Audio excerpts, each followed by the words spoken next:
Krishna Hare Hare Ram Ram Ram Ram Krishna Krishna Krishna Krishna Hare Hare Ram Krishna Krishna Krishna Krishna Hare Hare Ram Ram Krishna Krishna Krishna Krishna Hare Hare Ram Ram Ram Ram Jai Shri Krishna Krishna Krishna Krishna Krishna Hare Hare Srivasadi Gaura Bhakta Vrinda. Jai Shri Krishna Chaitanya Prabhu Nityananda Shri Advaita Gadadhara Srivasadi Gaura Bhakta Vrinda. Hare Krishna. Hare Krishna everyone. So today is the 6th of January 2024. It is Sunday and Pausha Masa or Narayana Masa, Krishna Paksham and Ekadasi Tithi. So today it is fasting for the Sapala Ekadasi. And also there is one more Vaishnava event. That is the disappearance day of Devananda Pandita.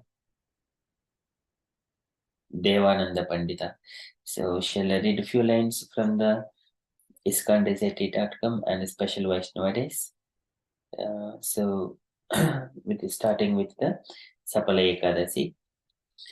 So this is it is the Maharaja's inquiry from Krishna. So there is further history on it. I'm just skipping the initial few lines. So Krishna is saying, so this is very dear to me, and for this the ruling deity is Narayana. So and then so Krishna is saying this is the best. So like the among the snakes, Sheshanaga is the best. Among the birds, Garuda is the best. Among the sacrifices, Ashwamedha Yajna is the best. Among the rivers, Mother Ganges is the best. Among gods, Lord Vishnu is the best. Among two-legged beings, Brahmins are best. So among all fasting days, Ekadasi is by far the best. So Krishna started speaking about the glories of the Sapala Ekadasi. So one must completely fast from all kinds of food grains and everything else according to their ability. And one should try to stay awake over the night, Ekadashi night.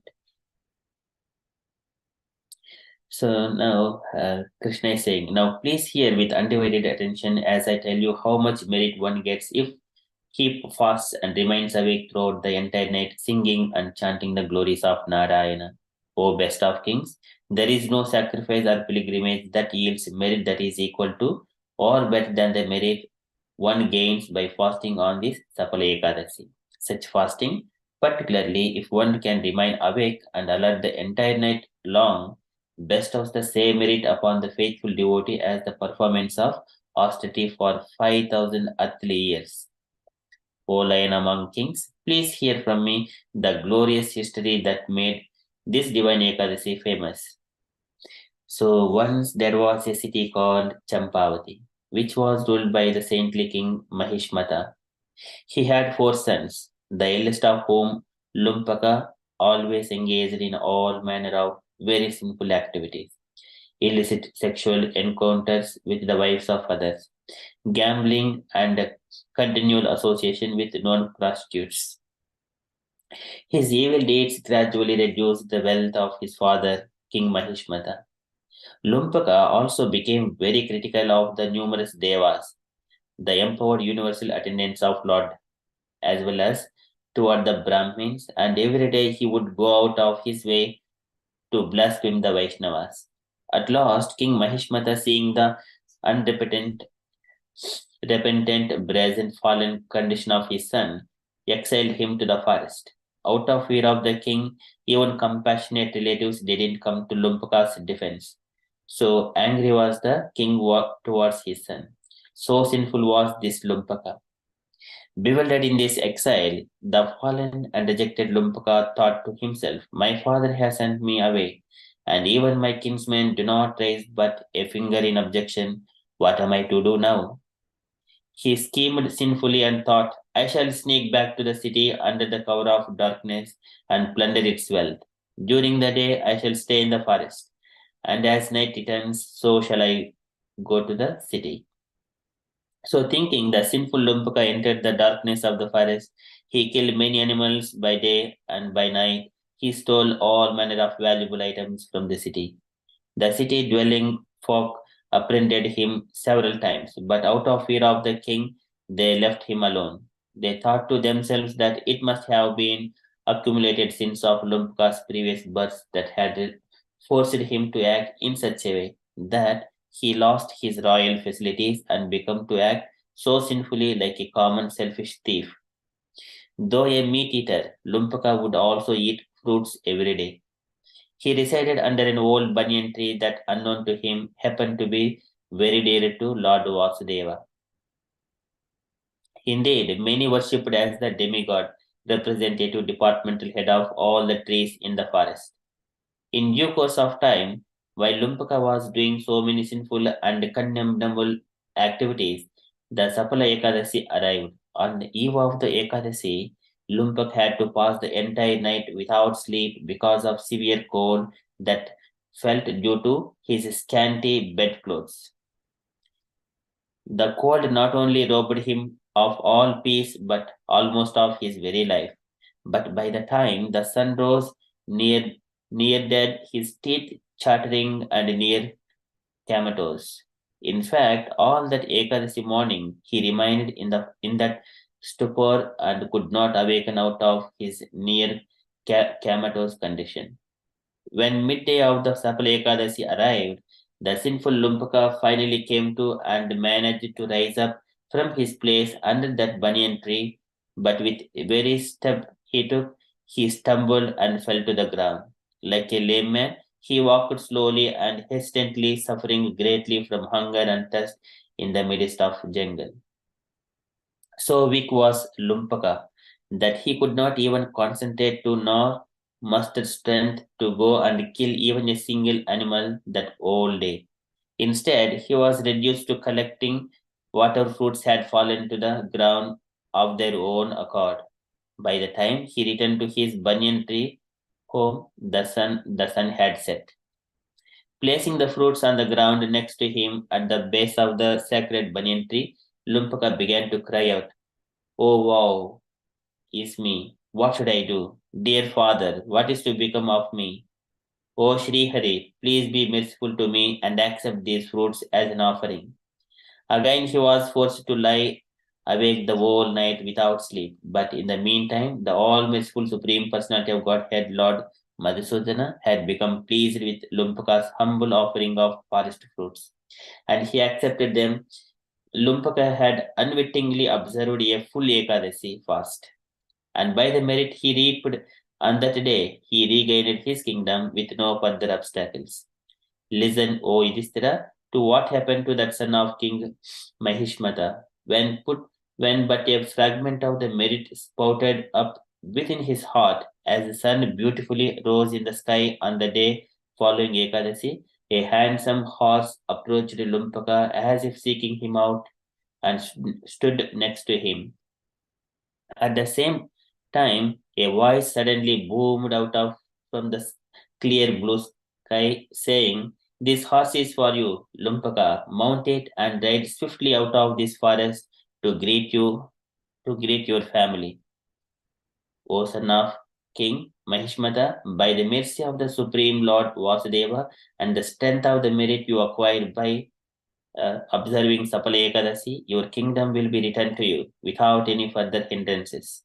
Such is the benefit you have gained by fasting on this most auspicious of days. Go now to your father and enjoy your rightful place in the dynasty." Upon hearing these celestial words resounding from above, Lumpaka mounted the horse and rode back to the city of Champavati. By the merit he had accrued by fasting on Sapala Ekadasi, he had become a handsome prince once more and was able to absorb his mind in the lotus feet of the Supreme Personality of Godhead, Hari. In other words, he had become my pure devotee. Lumpaka offered his father, King Mahishmata, his humble obeisances and once more accepted his princely responsibilities. Seeing his son so decorated with Vaishnava ornaments and tilak, Voddo Poundra, King Mahishmata gave him the kingdom and Lumpaka ruled unopposed for many, many years. Whenever Ekadasi came, he worshipped the Supreme Lord Narayana with great devotion. and by the mercy of Sri Krishna, he obtained a beautiful wife and a fine son.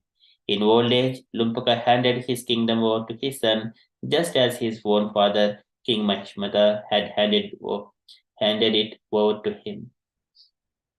Lumpaka then went to the forest to dedicate his concentrated attention to gratefully serve the Supreme Lord with controlled mind and senses. Purified of all material desires, he left his old material body and returned back to home, back to Godhead, attaining a place near the lotus feet of his worshipable Lord Shri Krishna. O Yudhishthira, one who approaches me as Lumpaka did will become completely free of lamentation and anxiety. Indeed, anyone who properly observes this glorious Sapala Ekadasi, even unknowingly, like Lumpaka, will become famous in this world. He will become perfectly liberated at death and return to the spiritual abode of Vaikuntha. Of this there is no doubt. Moreover, one who simply hears the glories of Sapala Ekadasi obtains the same merit derived by one who performs a Rajasuya Yajna. And at the very least, he goes to heaven in his next birth. So, where is the loss? Thus ends the narration of the glories of uh, Pausha Krishna Ekadasi or Sapala Ekadasi from the Bhavishya Uttara Purana. Sapala Ekadashi ki jai. So I think it is a story, but just hearing is all auspicious. And from the another event perspective, Devananda Pandita disappearance day. So Devananda Pandita was a professional reciter of Srimad Bhagavatam, but by the mercy of Vakreshwara Pandita and the grace of the Lord, he understood the devotional interpretation of the Bhagavatam. So, and there are a few lines. In the Chaitanya Bhagavata, Madhya Kanda, chapter 21, it is stated that Devananda Pandita and Sarvabhauma Bhattacharya's father, Visharada, lived in the same village. Devananda Pandita was a professional reciter of Srimad Bhagavatam, but Lord Chaitanya Mahaprabhu did not like his interpretation of it. In the presence of town of Navadvipa, which was formerly known as Kuliya, Lord Chaitanya showed such mercy to him that he gave up the Mayavadi interpretation of Srimad Bhagavatam and learned how to explain Srimad Bhagavatam in terms of bhakti. Formerly, when Devananda was expounding the Mayavadi interpretation, Srivas Thakura was once present in his meeting, and when he began to cry, Devananda's students drove him away. Some days later, Chaitanya Mahaprabhu passed that way, and when he met Devananda, he chastised him severely because of his Mayavada interpretation of Srimad Bhagavatam. At that time, Devananda had little faith in Sri Chaitanya Mahaprabhu as incarnation of Lord Krishna. But one night, sometime later, Vakreshwara Pandita was a guest in his house, and when he explained the signs of Krishna, Devananda was convinced about the identity of Lord Chaitanya Mahaprabhu.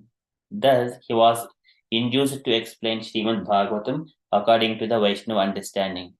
In the Gaura Ganesha Deepika 106, it is described that he was formerly Bhaguri Muni, the Sabha Pandita who recited Vedic literatures in the house of Nanda Maharaja.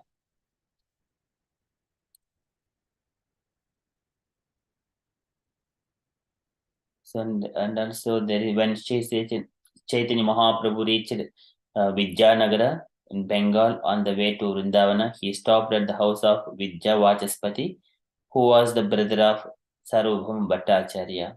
When Lord Chaitanya Mahaprabhu suddenly arrived at his house, great crowds of people gathered. For 5 consecutive days, all the people gathered to see Lord, and still there was no rest.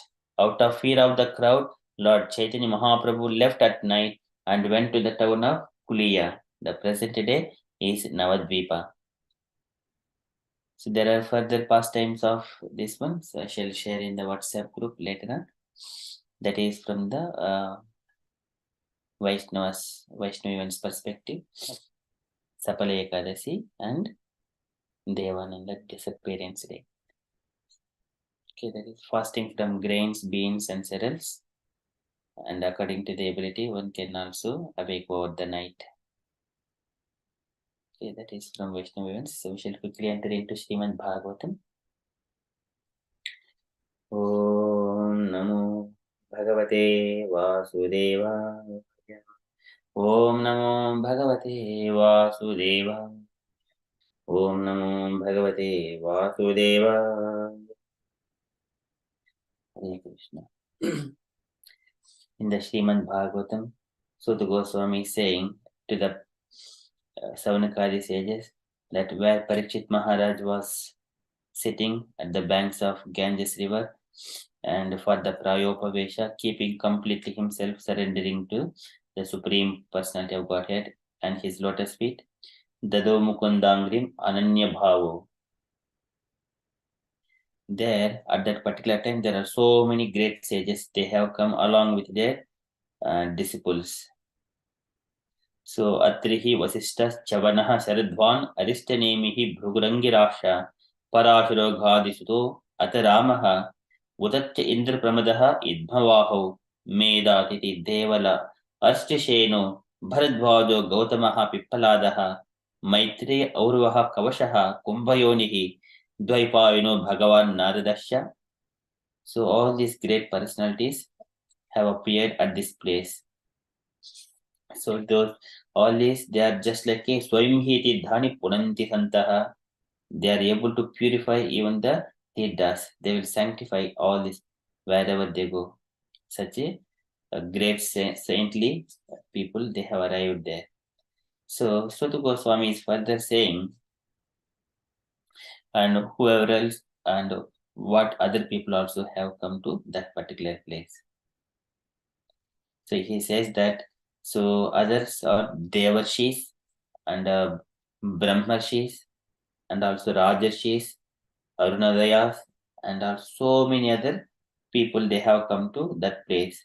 And when they have appeared, Parikshit Maharaj, he humbly bowed down to all these great saintly people. Likewise, Sud Goswami is saying. So we are in the first canto, chapter 19, verse number 11.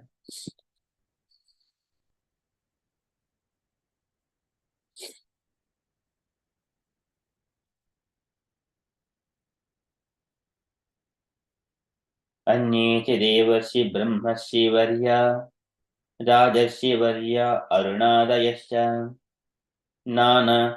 नाना आशय प्रवरान् समेतान् अभ्यच्च राजा शिरसा वन्दे. अन्ये च देवर्षि ब्रह्मर्षि वर्या. And apart from these great sages, there are many others devarshis, saintly demigods. Devarshis, Brahmarshi Varyas, and saintly Brahmanas. Brahmarshi Varya, and the Varya is mentioning as a topmost. Anyete Devashi Brahmarshi Varya, the topmost Devashis, topmost Brahmarshis. Rajashi Varya, and also the topmost saintly kings. Topmost saintly kings. Rajashi Varya, Arunadayasha, and a special rank of the Rajashis, Arunadayasha. And Nana Ashaya Pravaran Sametan, Nana and many others, Ashaya Pravaran, chief among the dynasties of the sages. So many people, almost most of the population, they are coming from the great sages. So Kashyapa Prajapati, he is the great sage, and from him there are so many birds like Garuda and all these birds lineage, the snakes lineage, and so demigods and demons, so many lineages coming from just Kashyapa Prajapati. From Marichi, all the airs and all his Marutas and coming from the Marichi. And also many other Atri Maharshi and Bhrigu Maharshi, so many sages. So almost all of this world is coming from the Prajapatis and also the great saintly people, Manasaputras of the Brahma. So these are all chief among us the dynasties of the sages like Atri Maharshi. We have seen those names in the before. Atrihi Vasishta Chavana Saradvan. Likewise, main of chief amongst the dynasties of the sages. Nanarshe Pravaran Sametan Abhyacharada Sirsavavande. So as soon as they have come there, then Abhyacharaja Sirsavavande. So Parikshit Maharaj, by worshipping them, and also he bowed down his head to the ground, and likewise he welcomed them. He welcomed all the saintlies and worshipped and offered his humble obeisance, okay, bowed down. Sirasa Bhavande.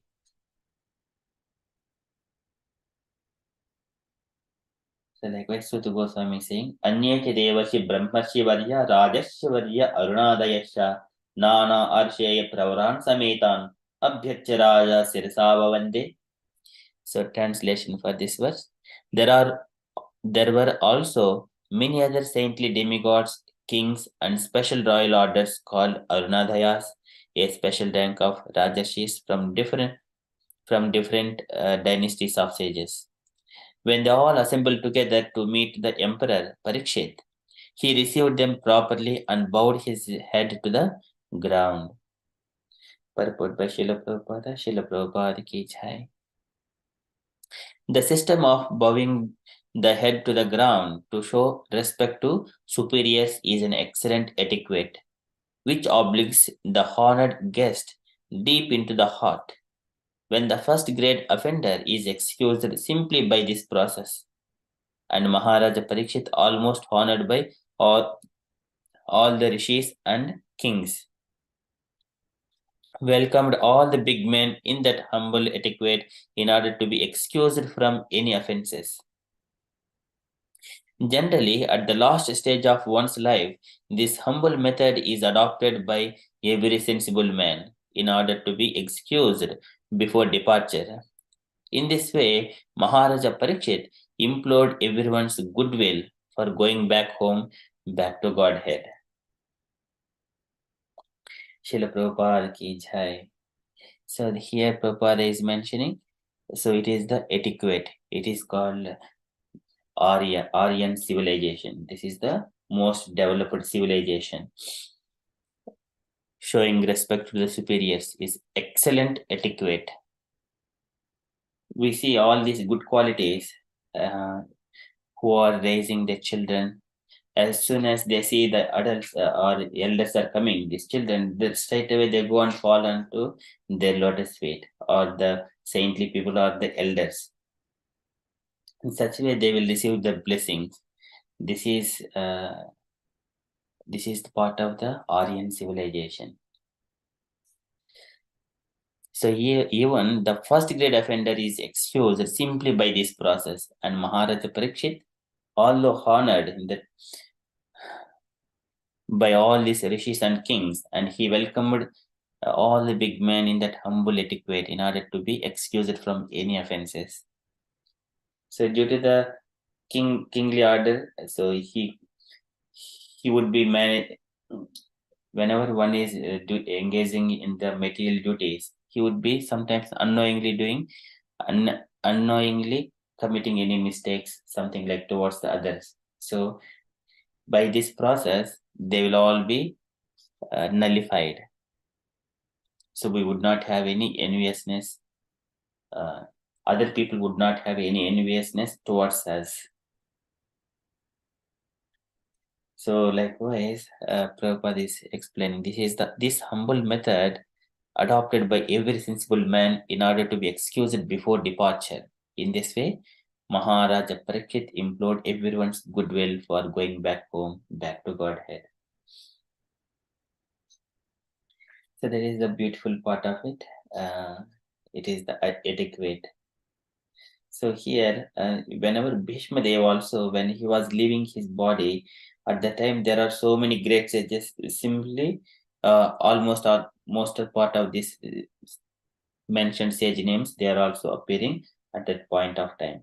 So even the Bhishma Dev, he could not do exactly like Parikshit, but Pujayamasa Dharmadhno Deshakala Vibhagavet. and according to the time and circumstances, Desha Kala Vibhagavit, and he also worshipped them.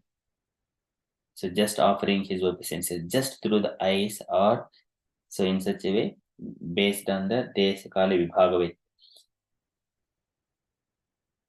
So that is always offering respects, and this is very humbleness. And especially this is one of the quality of the Vaishnavas, and they always pranamet bahumanayan,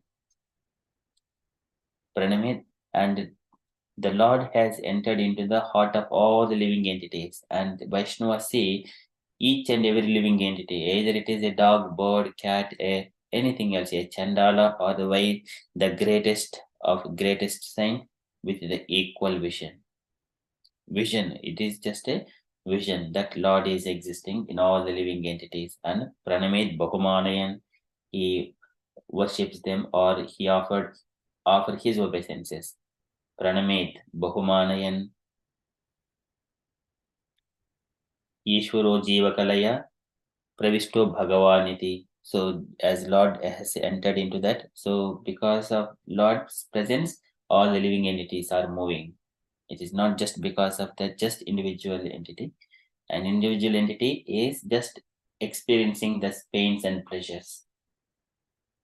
Brahmayan sarvabhutani yantra rodhani maya. That is the Krishna. So likewise, Vaishnavas address that supreme energy and they worship. So here, Parikshit Maharaj, he is doing simply Abhyatya Raja Sirasa Bhavande. He is offering his obeisances to all the great saintly people appeared there. Okay, so that is from Srimad Bhagavatam. Anyecha Devarshi Brahmarshi Varya. Likewise, he is saying, Anyecha Devarshi Brahmarshi Varya Rajasya Varya Arunadayaksha Nana Ashaya Pravran Sametan Abhyachya Raja Sirasa Bhavande. That is from Srimad Bhagavatam. We shall quickly enter into Srila Prabhupada's daily letter. So today it is letter to Madhudvisha, December 2, 1969, London. It is a small letter. Can I request any dear devotees to read this letter?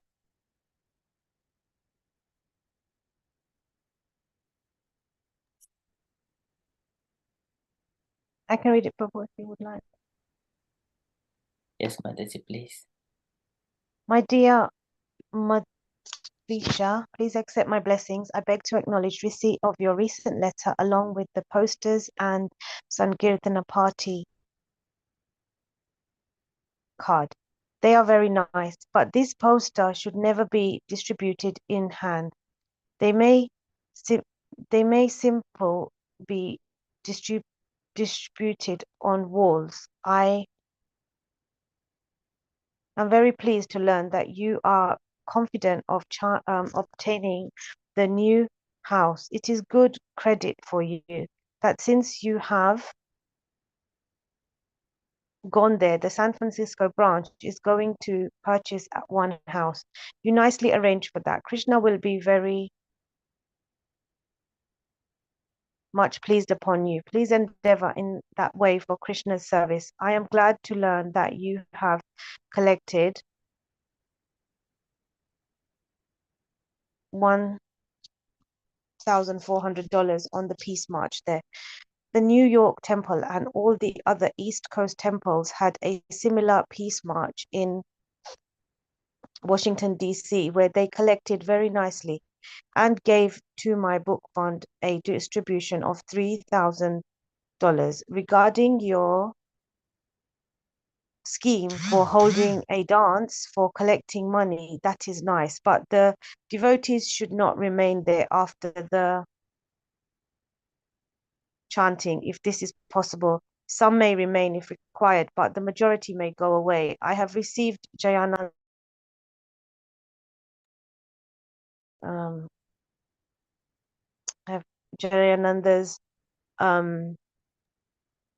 letter explaining the mistake by the bank. Please thank him for this letter. There are so many nice Vaishnavas in our temple. So surely Krishna will bestow his blessings upon all of you. Please accept my blessings to the others. I hope this will meet you in good health. Your ever well wisher, A.C. Bhaktivedanta Swami Srila Prabhupada. Here is P.S. Here, the DT installation of Radha Krishna 24-inch height will take place from 14th to 21st December 1969. Prabhupada ki jai. Any takeaway from Mataji from this letter? Yeah, not quite. He said that he did Srila Prabhupada putting posters on the walls, but it should never be distributed in hand. I'm not quite sure the reason for that, but he doesn't mention it. But I can only assume that if they were given to people in the hands, they might go in the bin, and if they've got a picture of like Chaitanya Mahaprabhu and that, then that's not very nice. So if but then the posters, they're informative. I'm not really sure. I'm not sure. Maybe it's a waste of money handing people a leaflet. No, I don't know.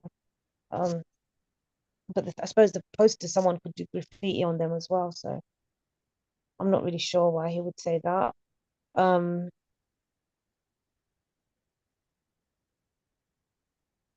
I don't know. And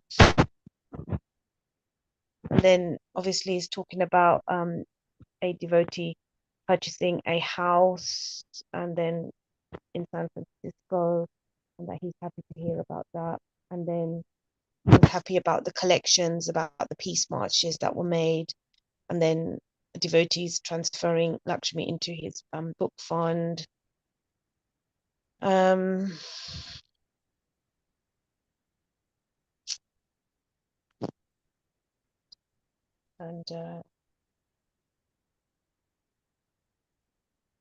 then the dance, regarding the dance that's held.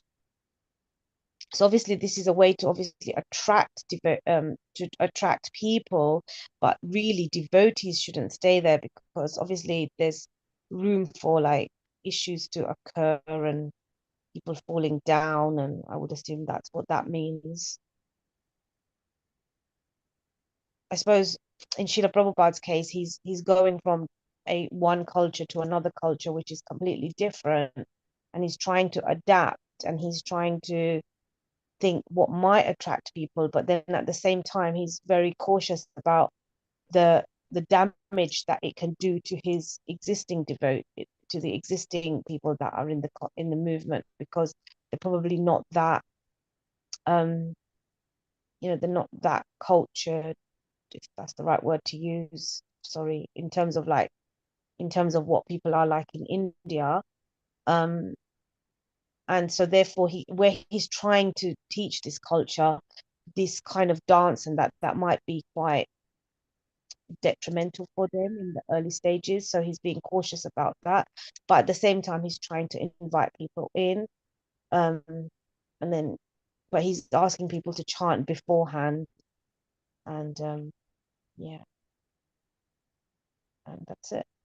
Okay, thank you, Mataji. So very nicely summarized. So one is the informative posters and the walls. So that would give reach many of.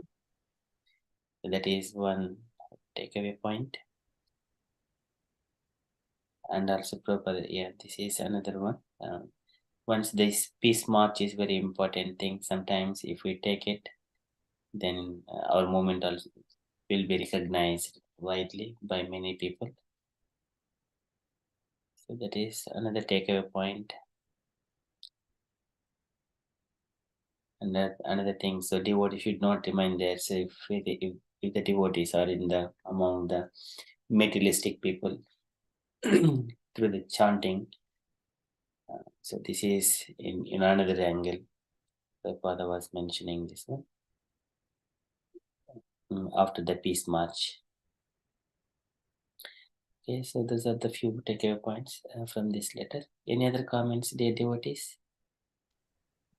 Can I just add one thing that I think like we should really like, for me this is like really important, because like since being like an initiated devotee and since taking it more seriously, like even in the culture that I live in and come from, like it's really easy to still get, like you might just think, okay, it's fine, it's my family or friends, or but actually if you do things that can cause you detriment, you will, in your consciousness, it will go down. Like after a jump, it will feel like you're really, like if you just even do one of those things, like go to a like a like a dance or reception or something, and it really can cause, if you, it really can, because you get, because you everyone's in a different mood and it's like you're happy, and so you have to be really careful. Yes, Mataji. Yeah, that is the right point. So people who have got that taste already, that is Sarasavacham Rasopyasya Param Društva Nivartate. So that kind of taste is already remains with the peoples in the mind. It is whenever they go back to such kind of places, it would once again, and that mood would be changed. But one has to have firmly convicted that chanting of holy name, it would protect me from all kinds of material things. At the same time, it would increase my devotion to Krishna. And this is not belongs to the material world. When we have that firm conviction, then only we will be saved. That is a complete firm conviction. But otherwise, we'll be, if we just go, even though we are in a devotional service, if going to some places, we'll be immediately absorbed by those activities. You're right, Mataji.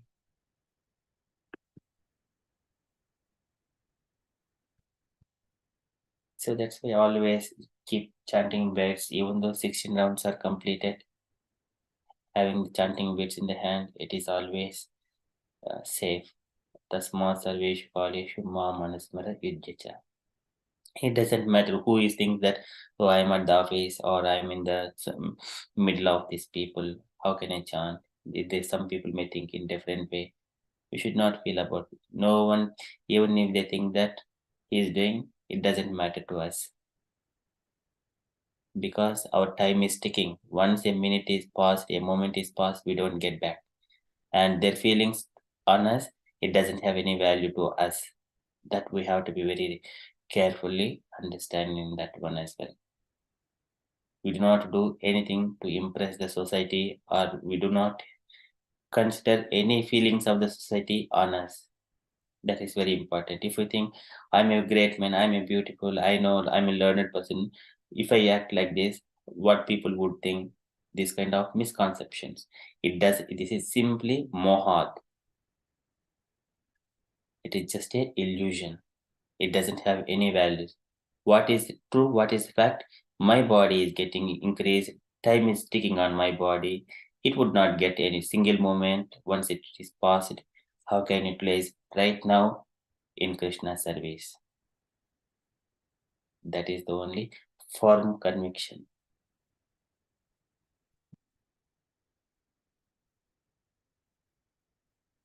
Okay, so that is, thank you so much, Mataji, for bringing that point. Okay, any other comments? Hare Krishna Prabhu. Hare Krishna, Mataji. So if you are actually taking money for that purpose, which is in a way, if you have a dance, you are actually involved in, there's alcohol involved often, and in a way you're colluding, aren't you? You're actually part of that, well, I wouldn't say it's sin, but you're part of that activity that isn't Krishna conscious. I'm not sure about that. How do you mar them together? Okay, at the time they were looking for finances, but is it an encouraging area to do something like that for Krishna conscious activities? Because they say if you witness a crime, and say for instance, if one party hasn't committed a crime, but they are there to safeguard the other who's committing the crime, you are part of that. You are the criminal as well. Is that right? Or am I thinking strangely? So first thing, when we are among these materialistic people, even when we are doing Harinam Kirtan on the streets, some people will come and join because they wanted to take pleasure and do dance and then do something and then they go away. Devotee just only give the association, but not take the association. But where there is more influence, we should not stay there. Where there is most ignorance, and if we wanted to try to go and do by one or two people, that is not recommended. We will be influenced. So there is this is what Krishna says in the 17th chapter. Sometimes mode of goodness it is overtakes other two qualities, and sometimes passion overtakes, sometimes ignorance overtakes. As soon as our job is done, and that we should not keep ourselves in that position, and then immediately come back to devotees association. So that is one important thing. We should not stay there. And if we are there, and if something by any chance, if something is happening, it is Krishna's will. So there is,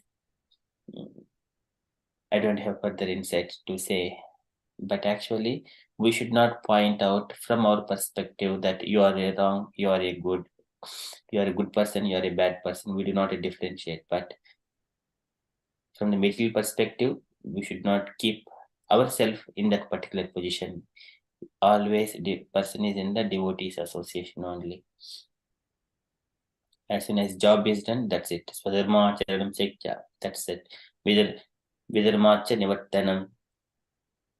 We do not associate with the bad people. Yemena Nemena Cha, following all the rules and regulations.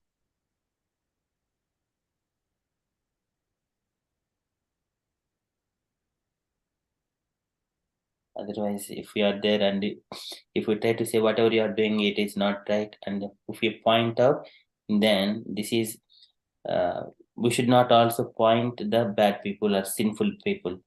This is also one of the Parikshit mentions to dharma as dharma. Dharmam bhavisi dharmadhno dharmoshi vrushurupadruk.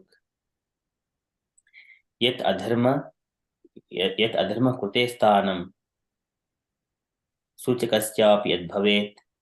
And whoever is identifying the sinner, he is also equally sinner. Prabhupada has mentioned in the previous chapter of Srimad Bhagavatam. So that is, identifying sinner is also equally a sinner. We need to be careful, not associating, keep ourselves in that particular position, always among the devotees. As soon as job is done, return back to our original place. Hare Krishna Prabhu, just one question, please, on the basis of that. Then, say, for example, like I used to work in a situation where like safeguarding was a big part of my role as in a management role and managing the care of like vulnerable people. So then if you don't identify what is happening, then and you don't alert others to it, then there is a risk, there is a security, there is a safeguarding risk also. So sometimes you have to identify, otherwise it causes problems for others. So does that mean that you take on that sin? So here there are two perceptions. One is the personal angle and one is the duty based. So here, dharma in the form of bull is being suffered by Kali. Kali Purusha is taking the very big rod and hitting and cutting the legs, and likewise but here Dharma is not giving evidence that this Kali Purusha is the direct reason for my suffering. Here, this is the personal perspective. In second perspective, that is the duty based. What is my duty? My duty is just do carry out my duty, what is given to me by my manager. But there, if we do it, understanding who has done what, and then who is the reason for this particular incident, and then just reporting it to the manager, that is our duty. And then decision, who is going to be the decision maker, they will take it.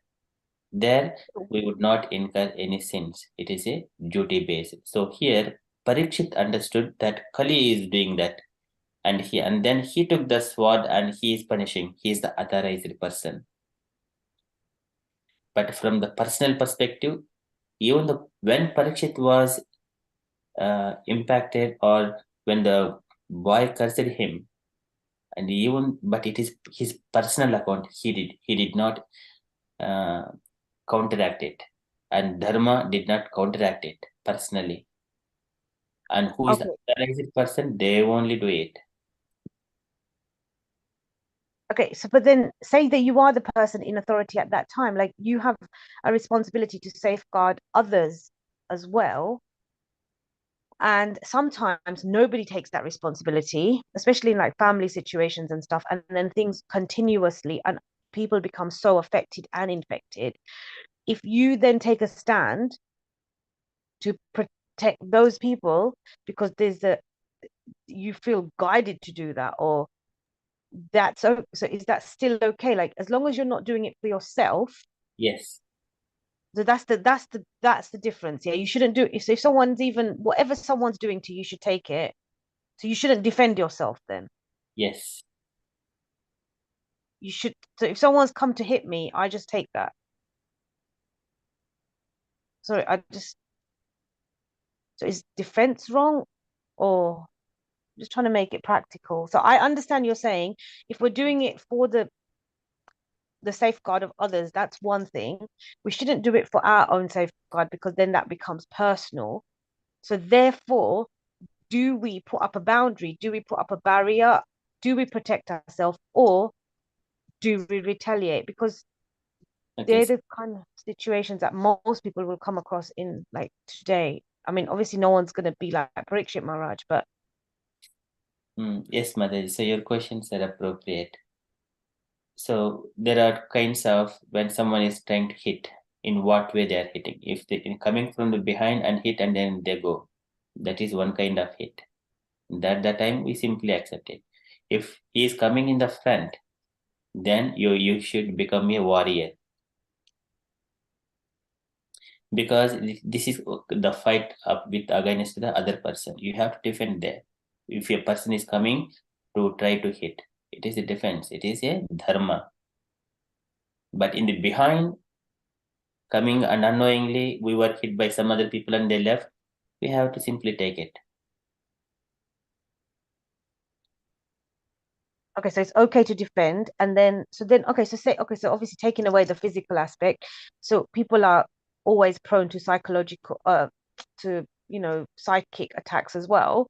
So what about that? Like that's more subtle. So then again, do you defend?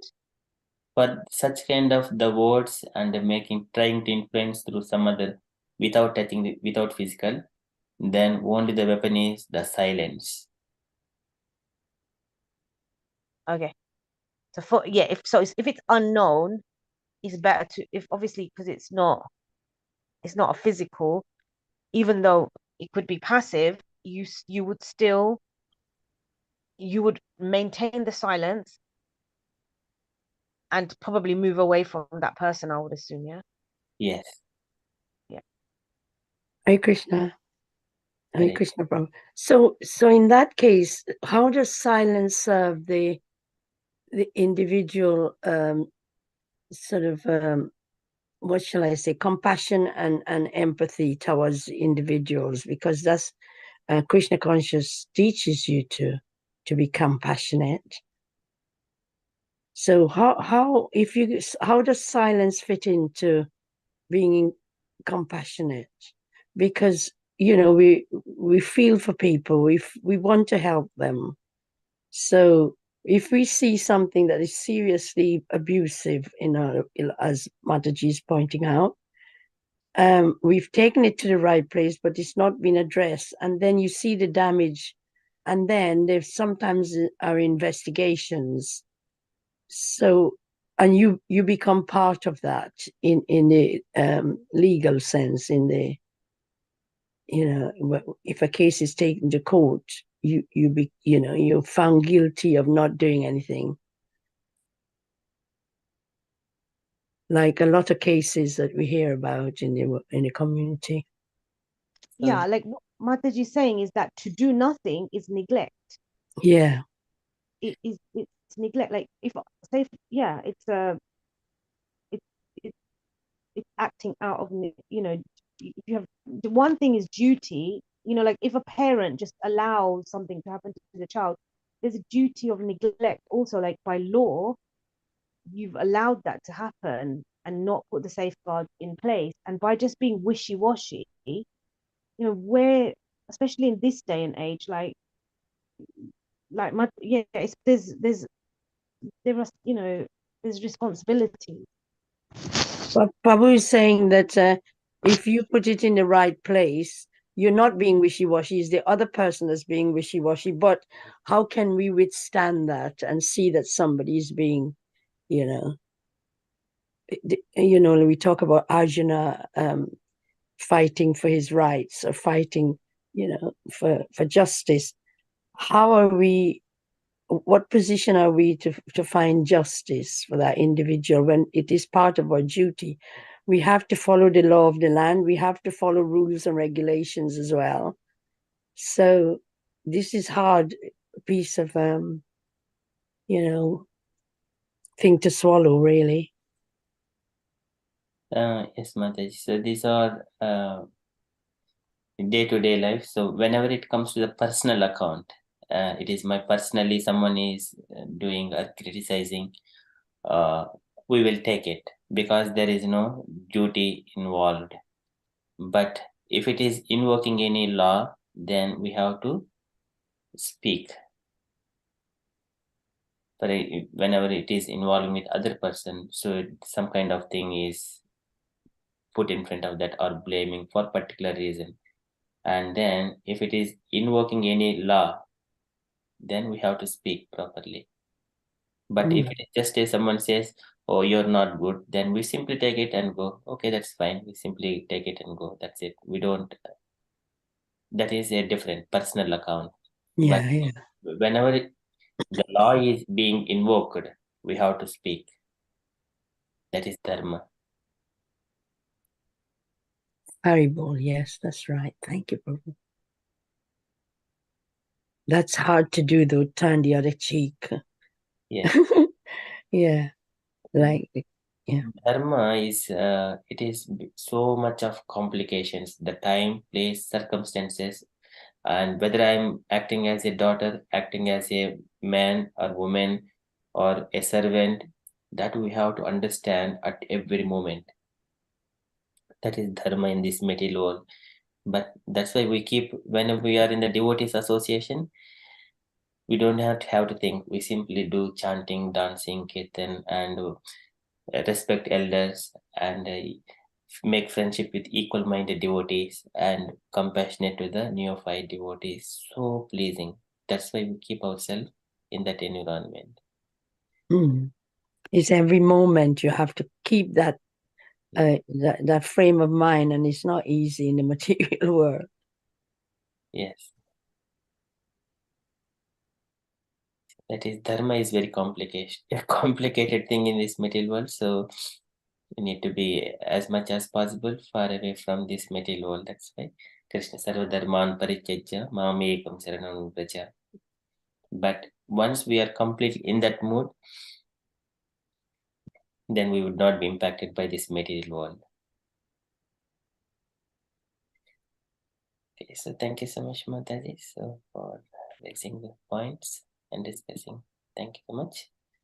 And from the announcements point of view, and once again, so there are two things just would like to share. One is about the Chaitanya Charitamrita to be incorporated into our Saturday Sangha or Mondays, and also on top of it, recitation of Sanskrit shlokas and the translations. So to give more opportunity for the devotees on Monday's evening. So we have got volunteer to host that program on Monday. Shika Mataji accepted for that service. And to accommodate Chaitanya Charitamrita as well after Bhagavad Gita. So we can make that one as part of the Saturday Sangha as well. So just splitting the time, 45 minutes for Bhagavad Gita, 30 minutes for Chaitanya Charitamrita, and they both can go parallelly. So that is what I'm thinking. But so the devotees will understand and take the decision on top of it. But we will share that one further updates. Or it is not decided, just a speculation at the moment. So to how to incorporate those two things. When we have got more devotees in the Sangha, then we will put this statement, and according to the, of course, unless we push in this material world, voluntary stuff, it is very difficult to come forward. But when things are going on, devotees will come and take and keep going forward. So that happens with this material world. So we'll once again announce these statements later on when more devotees are there. That's all announcement said from me. And dear devotees, if you wanted to share anything on Krishna consciousness, if there are any updates you wanted to share, kindly share. Otherwise, we shall move on to the Shloka. So it is the Srimad Bhagavatam, first canto, second chapter, verse number 26. Hare.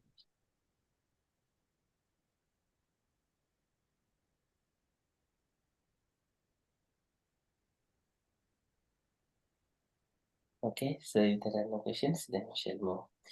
Okay, so we are in the.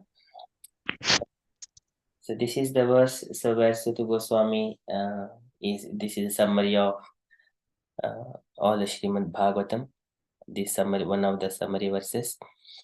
Here, Suta Goswami is saying that people, they rejecting all the different expansions of the Lord, like Ghora Rupas, the fearful forms of the Lord's expansions in this material world, and take shelter only the peaceful form, that is Narayana form, and Vishnu's form, and Krishna and Rama. So this, they worship such kind of forms.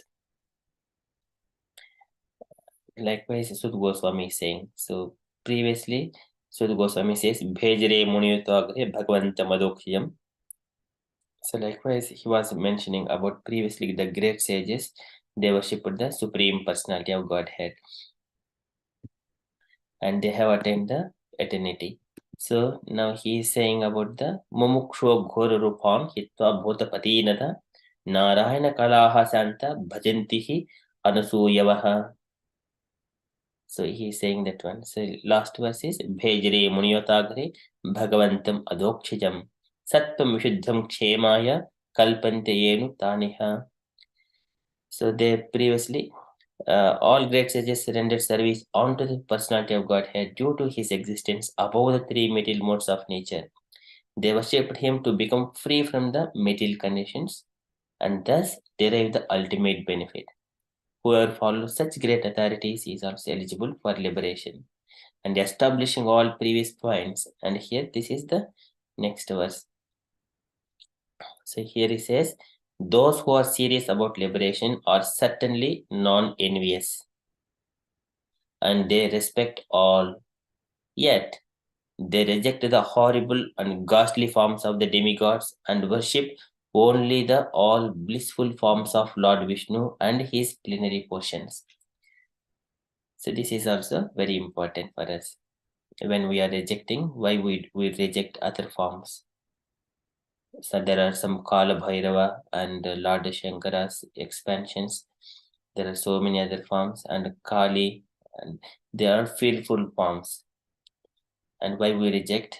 but we respect, but we do not take that path.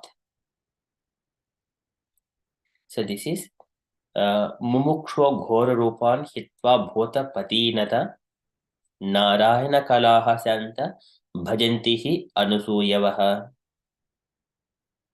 So here mumukshuvo ghora rupan hitva bhota patin ata.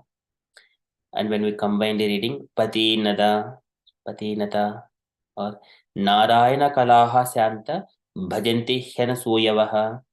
So when we combine here, hyanasuyavaha, or when we split, bhajantihi anusuyavaha. Likewise, when separately reading word by word. But when we are going with the flow, bhajanti hyanasuyavaha. So I request dear devotees, take the turns to recite 3 words, and then we'll see this each and every word.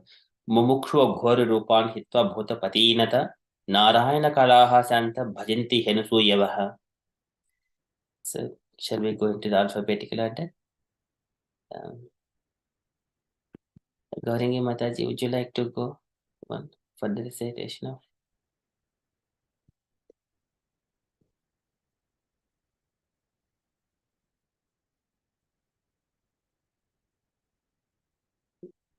Gaurangi Mataji, if you are available.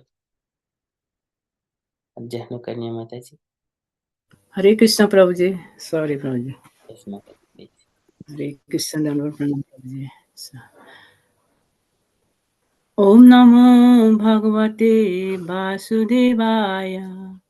Om Namo Bhagavate Vasudevaya. Om Namo Bhagavate Vasudevaya. Momochewa Ghora Rupan Hito Bhutapati Natha Narayana Kalaha Santa Bhajanti Yanasuyavaha. Momochewa Ghora Rupan Hito Bhutapati Natha Narayana Kalaha Santa Bhajanti Yanasuyavaha.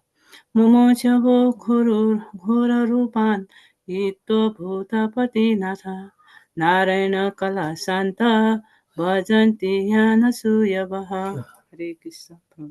Hare Krishna. So sweetly and beautifully recited, Mataji. Thank you so much. Jahnu Kanya Mataji, would you like Hare to? Krishna. Mumukshavo ghora rupan hitva bhutan patinnatha narayana kalaha santa bhajanti anansuyavaha. Mumukshavo ghora rupan hitva bhutan Bhuta Patin Atha Narayana Kala Santa Pajanti Anna Surya Baha Mumukshavo Goda Rupan Hitva Bhuta Patin Atha Narayana Kala Santa Bhajanti Anna Surya Baha. Hare Krishna. Hare Krishna. Very beautiful, Mataji. Thank you so much. Next one, the list, Radha Sevika Mataji. Om Namo Bhagavate Vasudevaya. Om Namo Bhagavate Vasudevaya. Om Namo Bhagavate Vasudevaya. Mumuksava Gora Rupan Hitva Bhutapatin Atha Narayana Kala Santa Shanta Bhajanti Hi Anashuyavaha. Mumuksava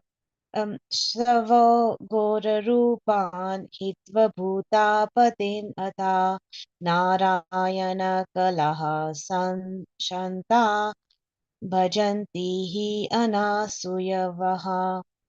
Mumukshavo gora rupan hitva bhutapatin atha narayana kalaha shanta भजन्ति हि अनाशूयवः. Very nicely recited, Mataji. Thank you so much. Next one, Saranya Mataji. Hare Krishna. Om Namo Bhagavate Vasudevaya. Om Namo Bhagavate Vasudevaya. Om Namo Bhagavate Vasudevaya. मुमुक्षवो घोररूपान् हित्वा भूतापदिम् अता नारायणकलाशान्ता भजन्ति हि अनसूयवा मुमुक्षवो घोररूपान् हित्वा भूतापदिम् अता नारायणकलाशान्ता भजन्ति हि अनसूयवः मुमुक्षवो घोररूपान् हित्वा भूतापदीन् अदा नारायणकलाशान्ता भजन्ति हि अनसूयवाः. Hare Krishna. Hare Krishna, very beautifully recited, Mataji. Thank you so much. Usha Mataji. Hare Krishna. Om Namo Bhagavate Vasudevaya. Om Namo Bhagavate Vasudevaya. Om Namo Bhagavate Vasudevaya. Mumuksha Gora Rupana Hitva Putapati Nata Narayana Kala Santa Bhajanti Hina Yasuyavaha. Mumuksha Gora Rupana Hitva Putapati Nata Narayana Kala Santa Bhajanti Hina Suyavaha. Mumuksha Gora Rupana Hitva Putapati Nata Narayana Kala Santa Bhajanti Hina Suyavaha. Hare Krishna. Very nice. Thank you so much, Mataji. Very nicely recited. So here, Mumuksho Ghora Rupan Hitva Bhota Patinata Narayana Kalaha Santa Bhajanti Henasuyavaha. So those Mumukshuoho, these persons desiring liberation from, and what they do? Ghora Rupan Hitva. They would leave all the horrible, ghastly forms like that. Bhota Patinata, and rejecting all these demigods, Bhotapatin, the demigods, and for this reason, and Narayana Kalaha Santa. So Narayana is always peaceful and pleasant. Prasanna Vaktram Nalinayatekyanam Kadamba Kinjal Kapisingavatsam. Just by hearing those glimpse of Krishna's names and Prasanna, the words itself, our heart feels so much of pleasant and happiness. And whenever we are worshipping and doing our offering our obeisances, it takes us into a different world. That is Vaikuntha, no miseries. That is Narayana Kalaha. All the forms of Krishna, Narayana, and Rama, they're all peaceful. Shantaha, they are always all blissful and peaceful. Bhajanti Hanusuyavaha. So these people, they take that forms to worship. Bhajantihi, certainly Anusuyavaha, without non-envious towards the Ghorupas. There are other people who are in the mode of ignorance, they worship different forms. Okay, so here, why we are all at the lotus feet of Krishna. And we do not disrespect any other demigods. Okay, so I request dear devotees to take this each line. Gaurangi Mataji, would you like to go? Mumukshavaho. Hare Krishna Prabhuji. Yeah. Mumukshu, person desire liberation. Who want to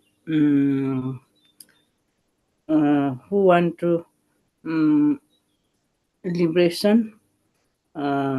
Then Moksha Prabhuji. That's it, Prabhuji. I cannot explain nicely. Moksha from what, Mataji? Moksha some. Yeah. Who personal desire liberation? Who want to go liberation and with go to Godhead, I think. Prabhuji. Yes. This is Prabhuji. I cannot explain, please. You can explain this one, Prabhuji. You have explained very nicely, Mataji. So one has to go to back to Godhead. That is ultimate thing. It doesn't matter whether we are in the hellish planets or in the earthly planets or heavenly planets. We must go to that is called liberation, mukshavaha.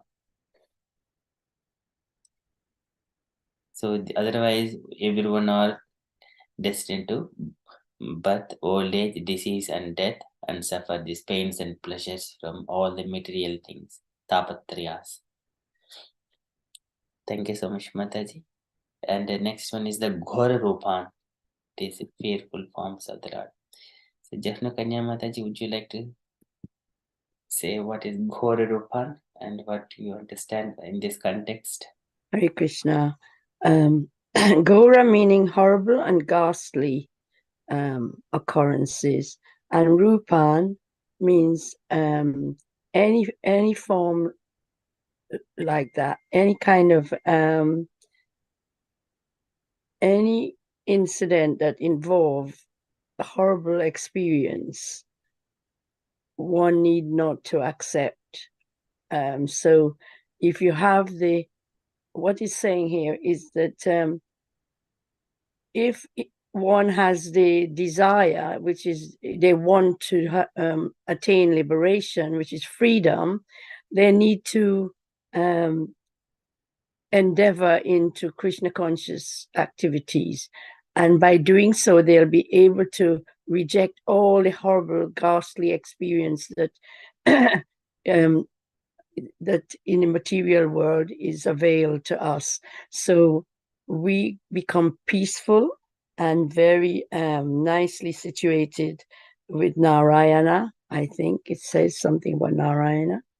And so you will be aiming for freedom in Vaikuntha instead of living in the ghastly, fearful world in Maya. So how do you do that? You have to chant regularly, show appreciation that the Lord is there for you, and He's waiting for you, and you not. If you don't show that you're there for Him and reciprocate that feeling, you are not going to be able to get engaged in the activities that Krishna appreciates, which is chanting, associating with good,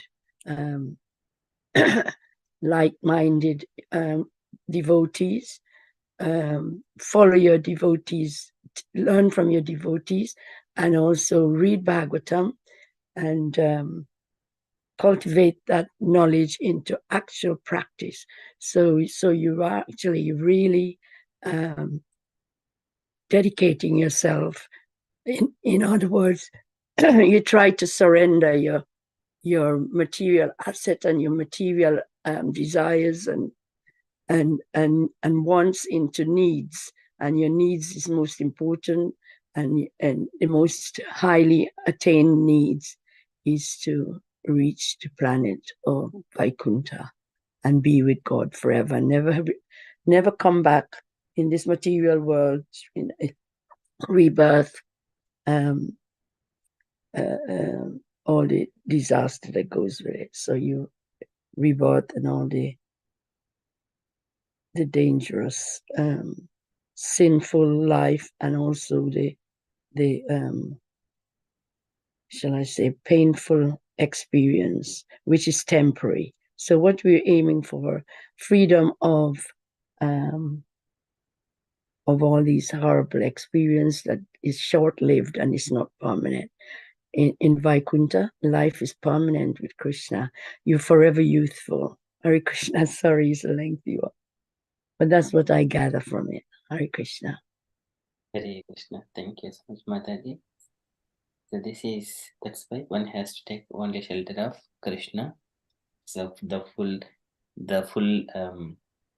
all opulences are fully exhibited in Krishna. When we worship Krishna, and we also receive those qualities, and we reject these Ghora Rupas, Kala Bhairava, Some people, they worship the ghosts, and going into the forest, find a big banyan tree, and if they understand that there is a ghost living in there, they worship and they do some narabali or jantubali kind of thing, and then they will try to worship and to fulfill their sense desires, to dominate over the material nature, or to get someone into their control for a selfish reasons.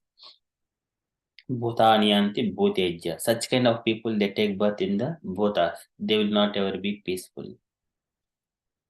Ghor and Kala Bhairava. Some people worship Kala Bhairava, the peaceful form of the Lord Shankara. And there are Rudra's forms. So devotees, they don't take such kind of forms. At the same time, they respect them because they are carrying out of their duties.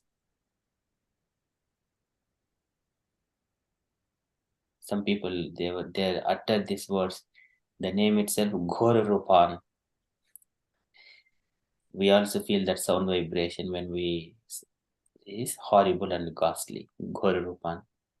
But a devotee, he takes only shelter of Krishna and Narayana forms. Okay, so thank you so much, Mataji. Next one is Radha Sevaka Mataji. So Hitva Bhotapati Nata. Hitva, rejecting 13 demigods for this reason. So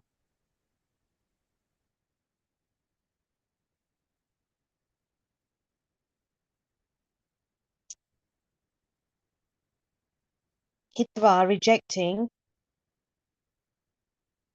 it means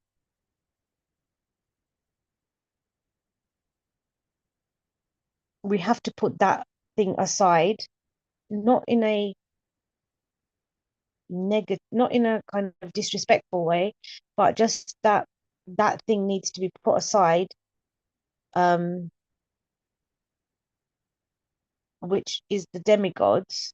It's not that we're not respectful to them, but just like you say, it's like if we normally, unless we're worshipping the demigods for attraction to Krishna and for our devotional service, then the result is likely to be for something that we want, like material, and that therefore that worship is made, and but usually those things will result in like just the fall down, unless the character is very defined and refined and so forth. So we should reject that because in favor of Krishna for that reason, because even if we was to ask Krishna for something material, usually it will be given to us in a different way with the character transformation that needs to take place, so that we don't become entangled in it, and that we have a different view of things, and a real view of things, and we know it for what it is. So if for some people, like Krishna says in Bhagavad Gita, that some people will come for money, if they're distressed, if they want, certain things.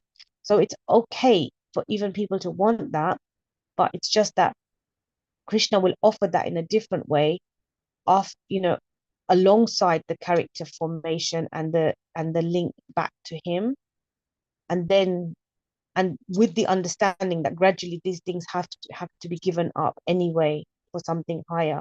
Or if someone is just seeking the devotion, then that's a much more simpler path for them, and then they can just, for whatever benefit they're going to get from the demigod, Krishna will give that and more.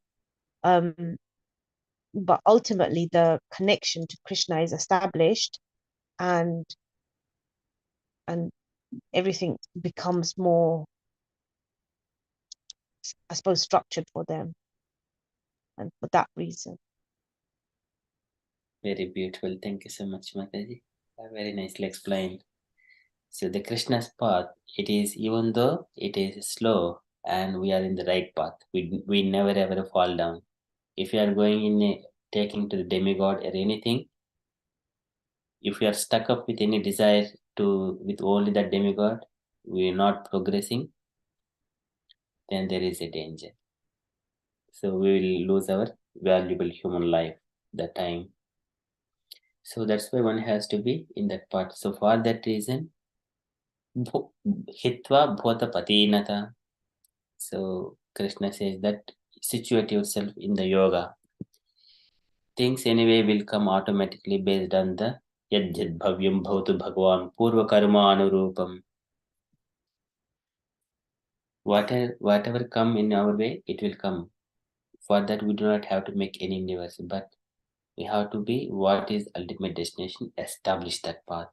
So reject everything else. If you take any other demigod, Bhotapati, like Indra, Chandra, Varuna, they have got somewhere or other got small failures in somewhere or other in different angles. So they're not perfect in all the ways.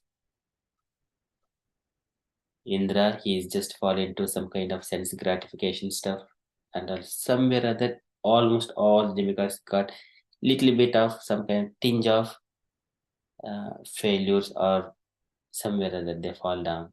Not fall down. The loops, the percentage of the full, there is no fullness in them. So they're just only doing their duty, carrying out their duty. They are not the independent gods. So for that reason, also we rejected those demigods and taking only Krishna, who is perfect, permanent all the time. That is ahmeva sameva agre non yad sad asad param pashadaham idetacha yo shisheta sosmiham. I am the only one before the creation, during the creation, after the creation exist. So for that reason, we take only Krishna and we respect everything, all other forms. Thank you so much, Mataji, for that. Okay, next, Saranya Mataji. Would you like to explain this Narayana Kalaha Santa?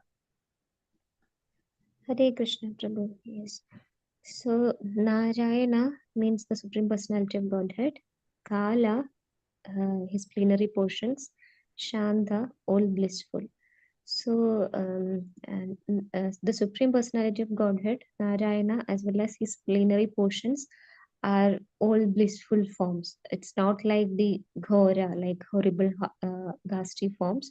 So whoever or who immaterial, whoever desire for liberation, whoever want to try for a higher cause, they will reject all the ghastly, horrible, ghastly forms of forms as well of demigods for a reason of higher course, and for that reason they take shelter of the all blissful. Instead of Kora form, they take the all blissful form of Supreme Personality of Godhead and his plenary portions. So they they they are more chance, or they will, the liberation is guaranteed for them when they take the shelter of the all blissful form of Narayana as well as his plenary portion, instead of the Gora form of demigods and other things.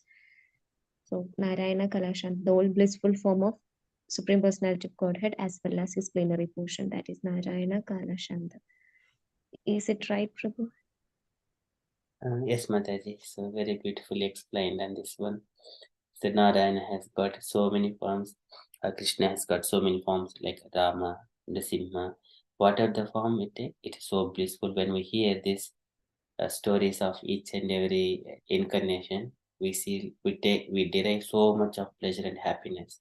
At the ultimate, we see only the happiness.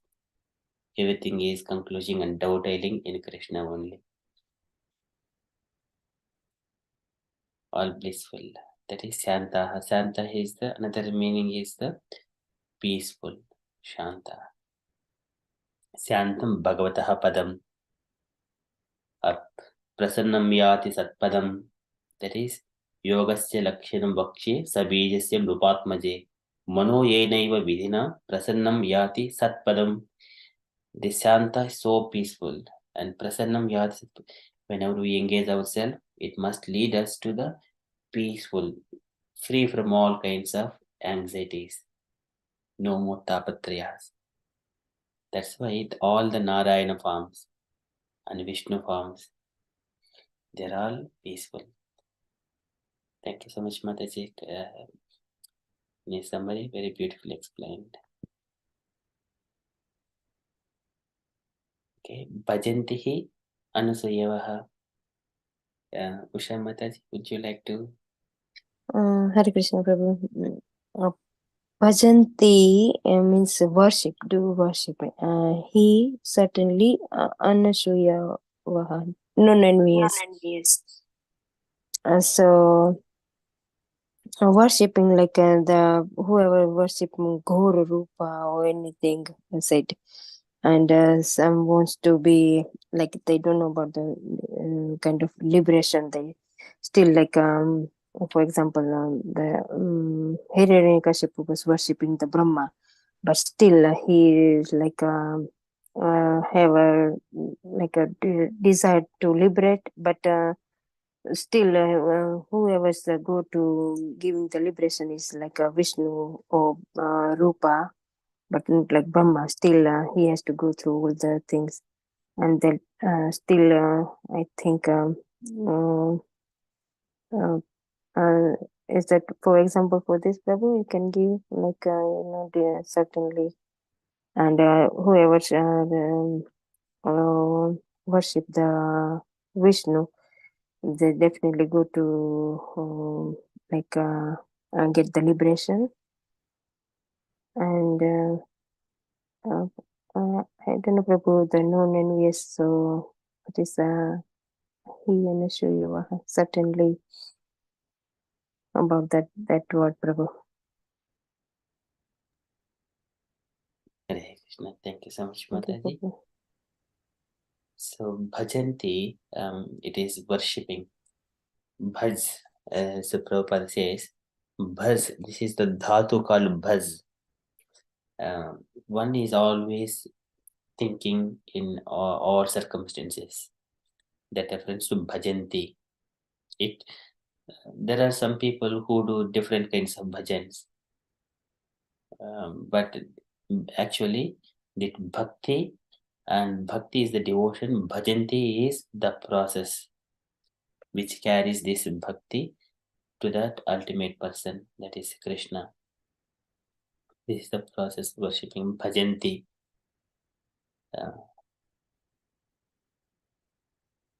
So this is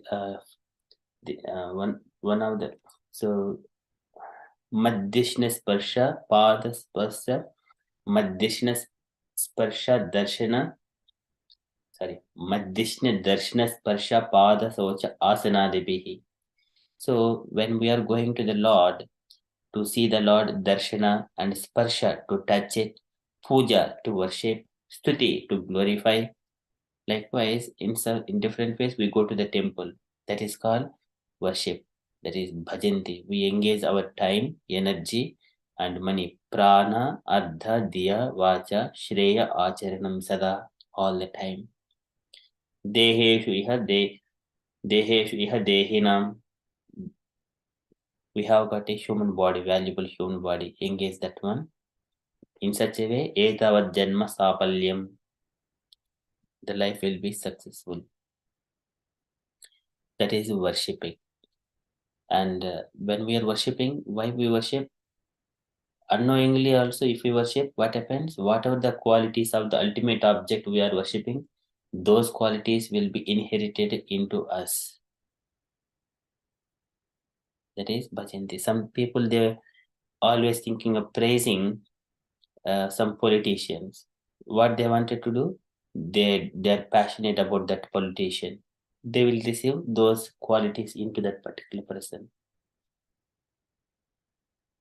So here we are worshipping Krishna, the Supreme Personality of Godhead.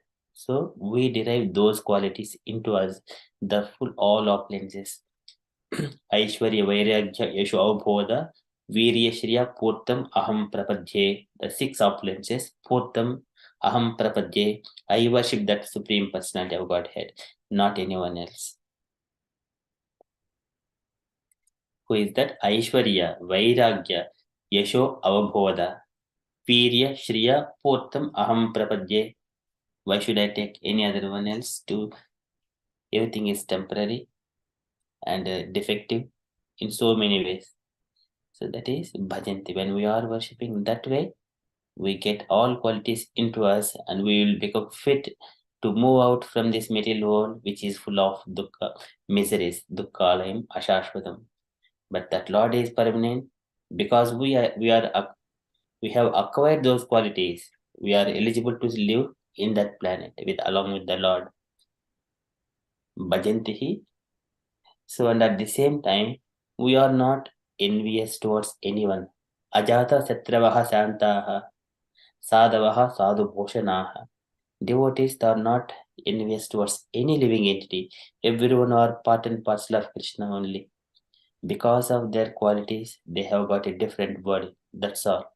Either it is a fearful body or a dog body, cat body, pig body, insect body, anything. We are not envious towards all these things. Everyone are part and parcels of Krishna. So here Gaura Rupan, devotees, they do not reject anything. They do not worship anything. But however, their destination is Krishna. So they spend all their time, prana adda diya, that is his life and soul, and his money and efforts and his intelligence to be spent only in the devotion service to Krishna and rejecting all other forms of the Lord. So it would bring prasannam yati satpadam narayana kalaha bhajantihi anusuyavaha. Very beautiful form of it. Why we reject other forms and take only Krishna consciousness? This is 100% pure.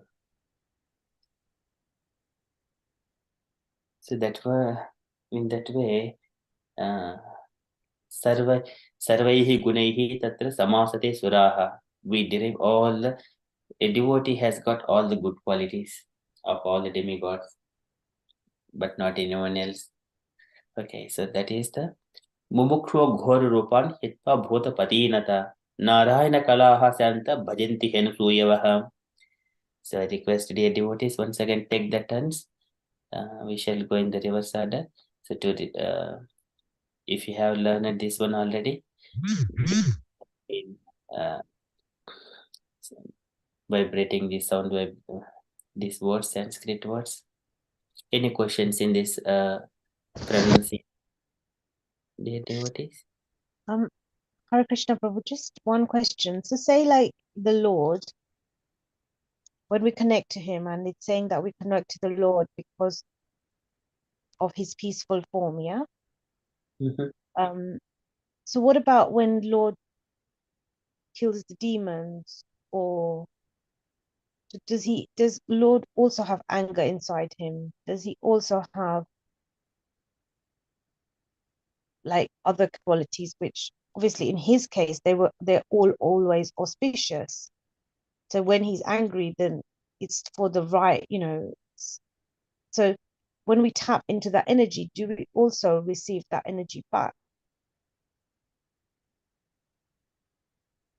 Or is it Yes. just that or you just go into the love and or is it that it's a holistic nature of the Lord? Because when Lord is angry or he's going to, demolish a demon or what have you, or the demoniac quality or what have you. So does that mean then that if we tap, does that mean to just say that he's only got, obviously in his case, all his qualities are auspicious, but for a human being, we obviously make a distinction between which characteristics are positive and which are negative. So then how does that work? Thank you, Mataji. So here, the Lord has got the fearful forms like Narsimhadev, and also Varahadev form when killing the Hiranyaksha. And these forms also there. And Krishna is, for example, as a father, if there are one is nice child and the one is naughty child. So father has got equal love towards both the children. But why a father punishes a naughty child or giving more homework or giving more exercises to do, and why another child he always adore and then reciprocate love directly with the naughty child, even though he loves equally, but the naughty child doesn't recognize that love, and because of that father sometimes punishes you do this thing. So likewise, when Krishna, the supreme father of everyone, in order to punish the naughty children like Hiranyakshipu, Hiranyaksha, he will become Narasimhadev or Varahadev like that. But still, it is only for their ultimate benefit. It is just like when child is intoxicated with a phone device or iPad or something or gaming device, father takes it away. Likewise, from Hiranyakshipu, he's actually Jaya and Vijaya, Hiranyakshipu and Hiranyaksha. And whatever they have got the temporary material body, it is a simply dress. Because of this dress, you are wearing this, you acting like in this way towards my devotees, I'll take this one. So likewise, it is a taking that bodies, temporary bodies, a dress. So, but we understand from the material perspective, we identify the person with its senses and a bodily thing. That is where the main such kind of doubts or this will be contemplated in our mind, how Lord would act. But actually, we understand we are part and parcel of Krishna. All are living entities. These bodies are just the dresses, and Lord's intention is everyone to live peacefully. That's why we have got all the Vedic scriptures, dharma. What is dharma? What is adharma? What is not dharma? Whatever God spoke directly, that is dharma. And it is only for the elevation of the conditioned souls into the spiritual planet. Live peacefully. That is the ultimate thing. And Lord Narasimhadev, he So was all. in Krishna's form as well, Prabhu, he still, even in that form, he still fought the demon. Like even as a child, he fought the demon.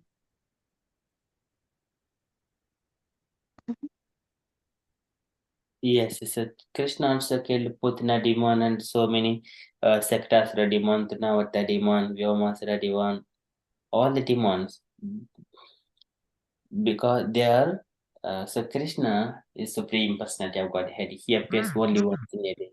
In all circumstances, his portions and plenary portions, they would appear. But here, when Krishna is killing them, they are receiving the ultimate benefit only.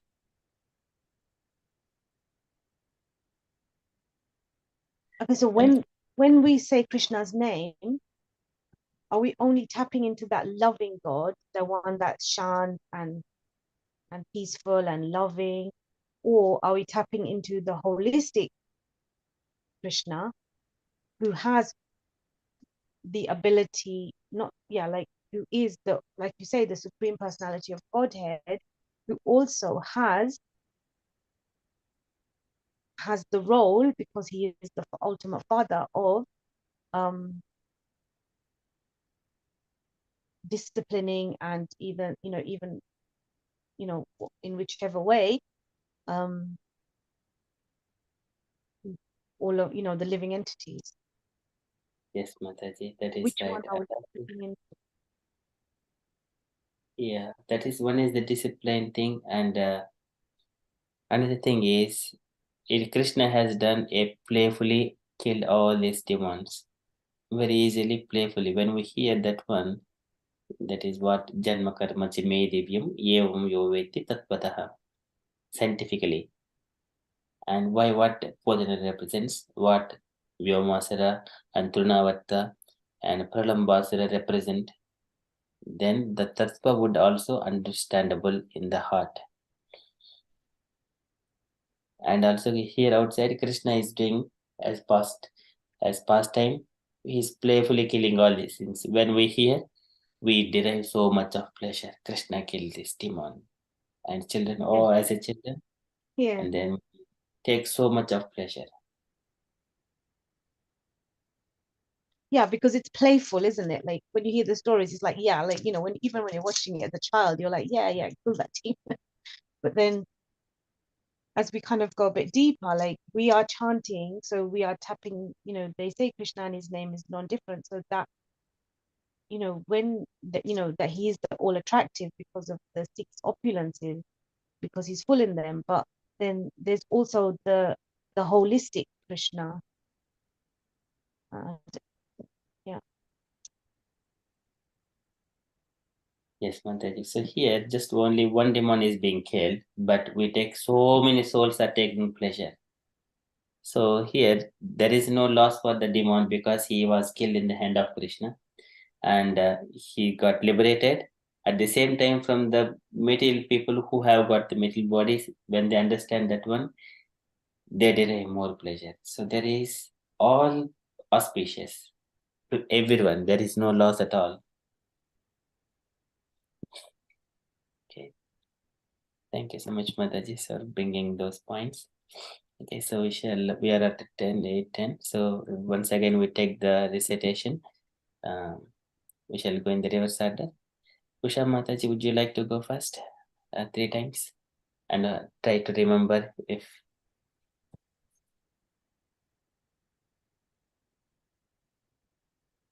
Yes, Prabhu.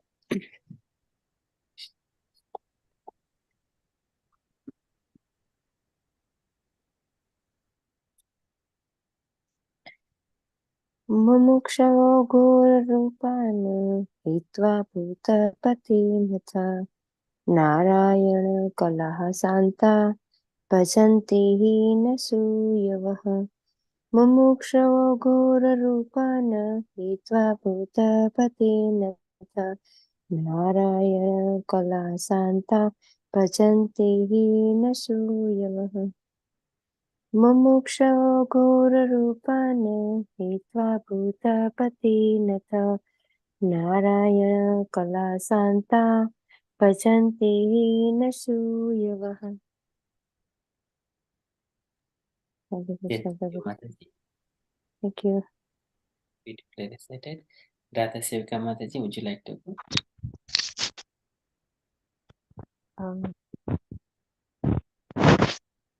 मुमुक्षवा घोररूपान् हित्वा भूतापतिनता नारायण कला शान्तः भजन्ति हि अनाशूयवः.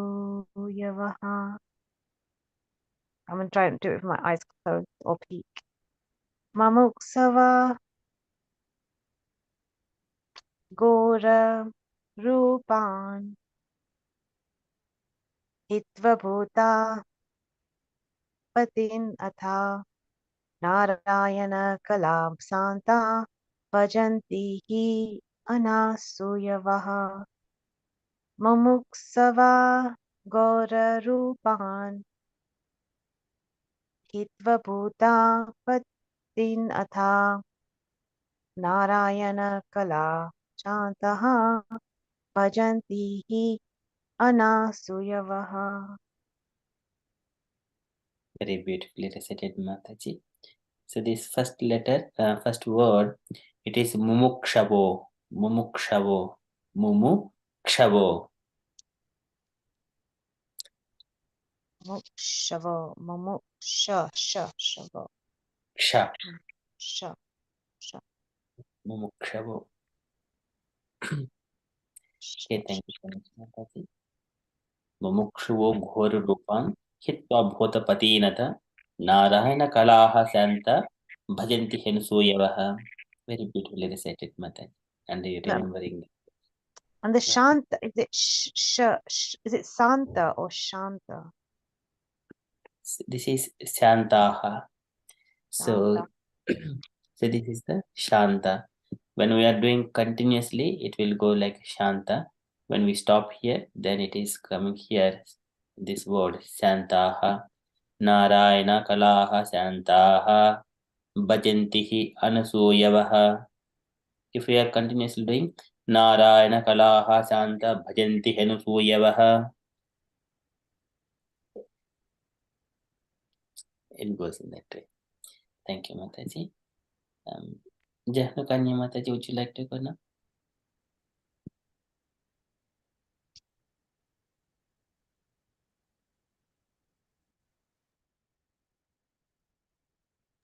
Yeah, and Hare Hare Krishna, I couldn't unmute you. Sorry. Hare Krishna Mataji, I'm just gonna leave. So Vanchikalpatarovya Kripasindu Shapatika Pavanebhyo Vaishnavebhyo. Sorry. Hare Krishna. Thank you, Hare Mataji. Krishna. Prabhu, I didn't get around to learning it, but I will try next time. Haribol.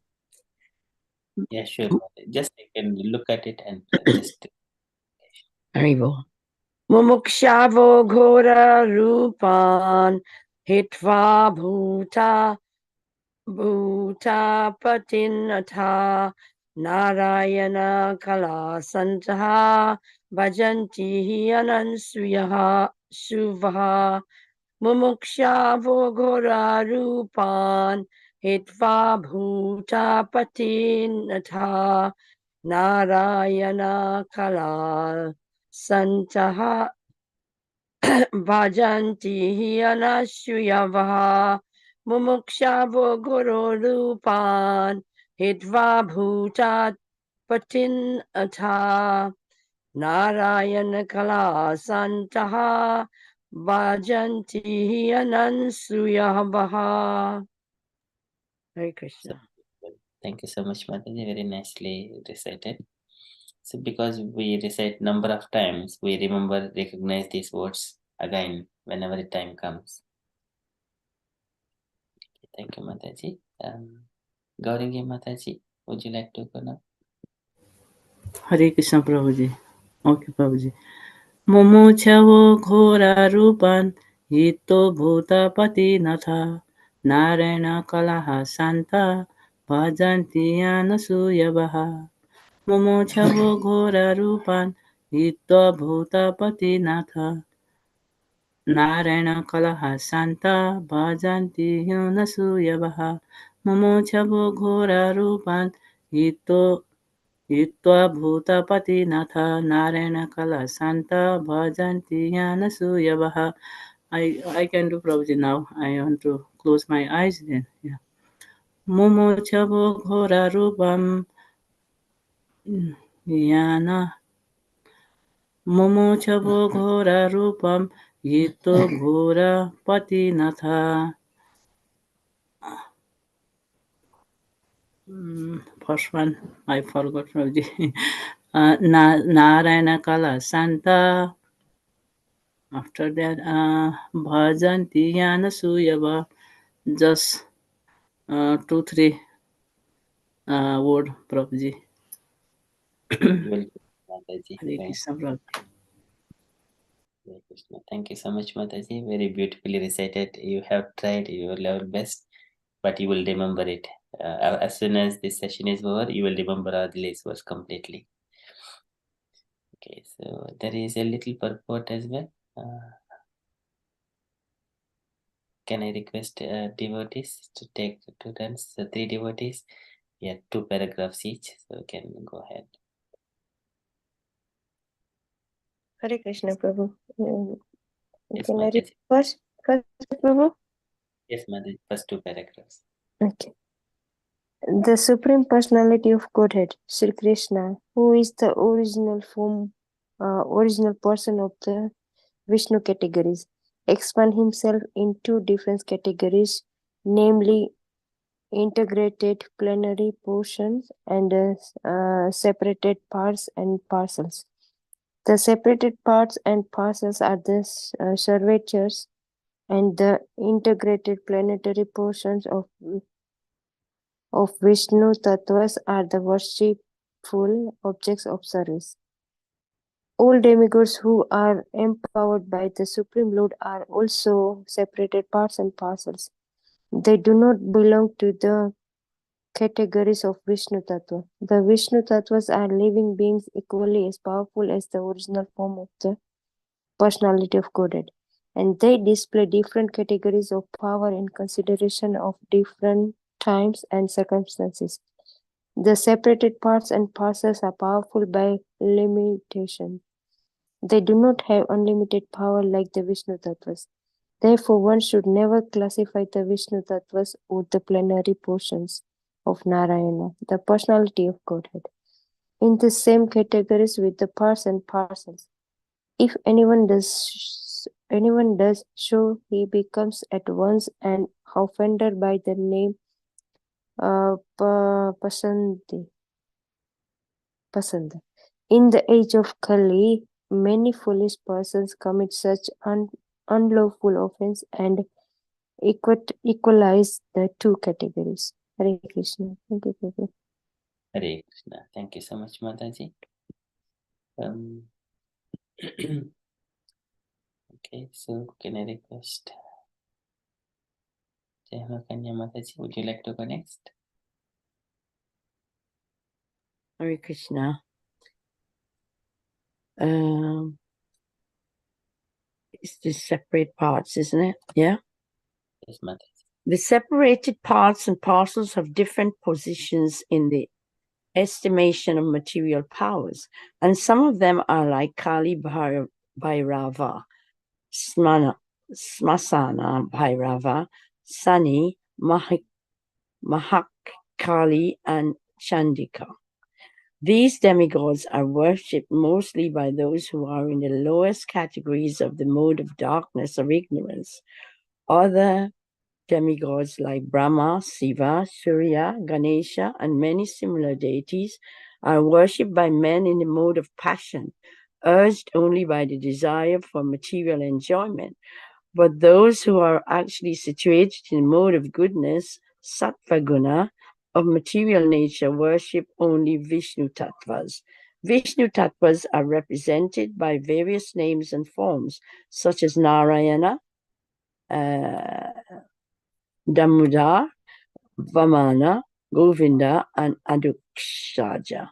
The qualified Brahmanas worship the Vishnu Tattvas, represented by the Shalagrama Shila, and some of the higher castes like the Kshatriyas and Vaishyas also generally worship the Vishnu Tattvas. Hare Krishna. Hare Krishna. Thank you, Mataji. Gauranga Mataji, would you like to go last two paragraphs? Yes, Babuji. Okay. Yeah. Highly qualified Brahmanas situated in the mode of godness have no gratuities against the mode of worship of others. They have all respect for other demigods, even though they may look ghastly like Kala Bhairava or Mahakali. They know very well that these horrible factors of the Supreme Lord are all different servitors of the Lord under different conditions. Yet they reject the worship of both horrible and attractive future of the demigods, and they concentrate only on the forms of Vishnu because they are serious about liberation from the material conditions. The demigod even to the stage of Brahma, the supreme of all the demigods, cannot offer liberation to anyone. Hiranyakashipu underwent a service type of pensions to become uh, eternal in life, but his worshipful deity Brahma could not satisfy him with such blessing. Therefore, Vishnu and none else is called Muktipada, or the personality of Godhead, who can bestow upon us mukti, liberation. The demigods, being like other living entities in the material world, are all liquidated at the time of the annihilation of the material structure. They are themselves unable to get liberation, and what to speak of giving liberation to their devotees. The demigods can award the worshippers some temporary benefit only, and not the ultimate one. It is for this reason only that candidates for revelation deliberately reject the worship of the demigods, although they have no disrespect for any one of them. Hare Krishna. Hare Krishna. Very beautifully read, Mataji. So nice.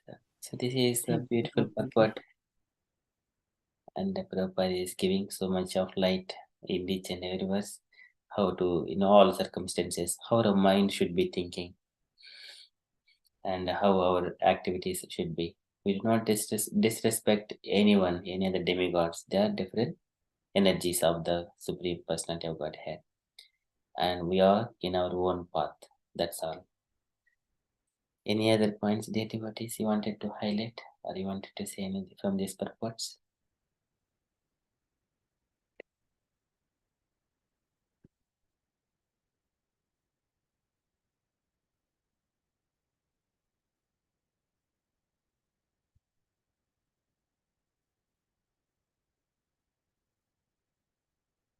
Here also Smashana Bhairava, Kala Bhairava, Shani, Mahakali, Chandika. These are ghastly forms. Prabhupada is mentioning here in the mode of people, in the mode of ignorance, they approach these forms. And the people in the mode of passion, they approach Brahma, Shiva, Surya, Ganesha, and many other deities.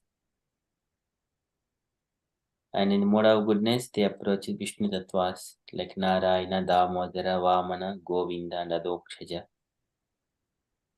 And Brahmanas, they worship Salagrama Silas, and a higher class, they will keep the deities installed in their homes like Kshatriyas in their palaces, and they worship the Vishnu Tattvas. So these are we see in our historical in the past, wherever these great kings they have built their palaces, the forts and all. If we go there, we see such kind of Vishnu Murtis in their homes. The sculpt those deities, carved deities there, and all the historical things. It very beautifully preserves by the royal orders previously. Now we have got all the rubbish politicians. They will have homes, all the rubbish things. Okay, so anyway, we do not reject any. We reject all those things, but we do not disrespect. Hare Krishna Prabhu. Hare If we are all aware of this Krishna conscious promised land of beauty and happiness, why is it we're not all flocking towards it, or most of us are flocking towards it? Very few of those devotees surrender at that level and receive that kind of bliss. I mean, I get a taste of it on my level, but why is it we're not abandoning? I mean, even when we go when we go to the temple, we are so. I'm not excluding myself. It's so important that how we present ourselves in a way that even artificial makeups and things like that, and colorful clothes, and attracting each other instead of attracting God. We're not doing what all these lovely verses are saying to us. Why is it that people aren't flocking towards it? That's what my question is. Okay, thank you so much, Mataji. So here your question is appropriate, and when we are going to the temple, we are the family persons. We are not the renounced order persons, and we are still some kind of attractions towards the material things. So we live. So Krishna has given all comfortable way how we can elevate ourselves. When we are living here in the society in that devotional service, it is the pratyakshavagamam dharimam susukam kattum avyayam. It is very pleasing. And when we go to the temple, the deities are decorated very nicely. We also go to the temple having nice dresses, so that people, whenever people see, they will also take pleasure. Wow, Lord's devotees are very beautiful. All goddesses of fortunes are serving the Lakshmi Sahasrasata Sambrama Sevyamanam Govindamadi Purusham Tamaham Bhajami. And they will say, wow, Lord has got so many goddesses of fortunes. They are serving to the Lord. That is their perspective. But we also have that kind of, when we see that, we are the servant of the Lord. And Lord's devotees are coming to the temple, and because we are addressing or representing the Lord, in that mode we prepare ourselves. It is not that for our personal gratification or to attract some people towards me. That is not our mode. We represent the Lord.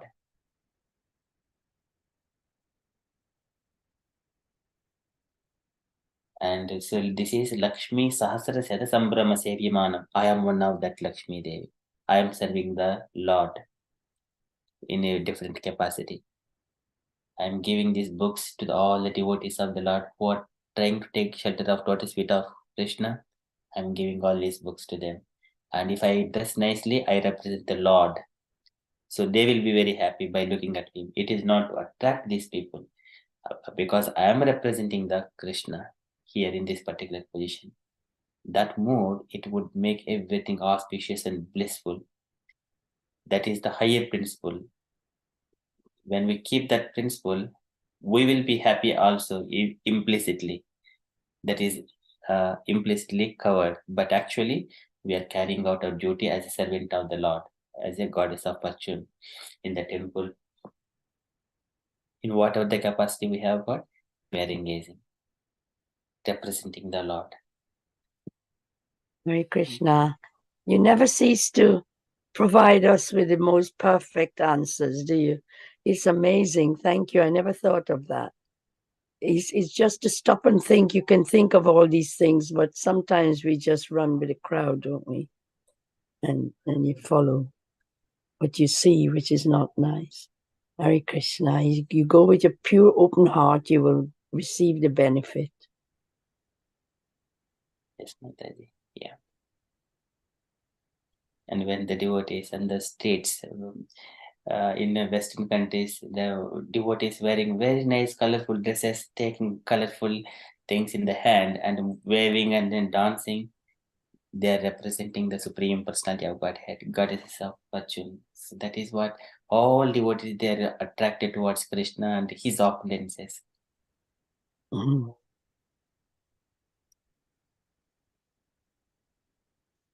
That is true, yeah. But one Guru Maharaj said that in one of the meetings I go to, a Vanaprastha meeting, he said, that's my guru's guru, said that we should just go simple, no makeup, don't dye your hair, don't do all this fuss, just be yourself, simple. God's got everything for you in store. You don't need all these material, artificial things. Just go, he said, simple. And the best thing is to eat simply as well. and he said how khichdi is his favorite. It's got all the nutrients that you're looking for in a dish. So I really struggle, because since I heard all that, how do I present myself? I actually say, oh, I should be so humble and just wear simple, cotton, dress, and then go and see the Lord in a humble way. That is the personal mood. Personal mood should be like that. Yeah. So the mood can be humble, but it doesn't matter if you dress to attract, because when you think about the Christians, they put on their Sunday best when they go to church on Sundays. They save the best to go to the church. So, but when I see the deities are so opulently dressed, and I think, sometimes I feel I would like something like that, and then I think, oh no, we can't compete with the Lord. So it's all those thoughts go through. One is the personal mood, and another one is the Lord's representative. Yeah, that makes so much sense.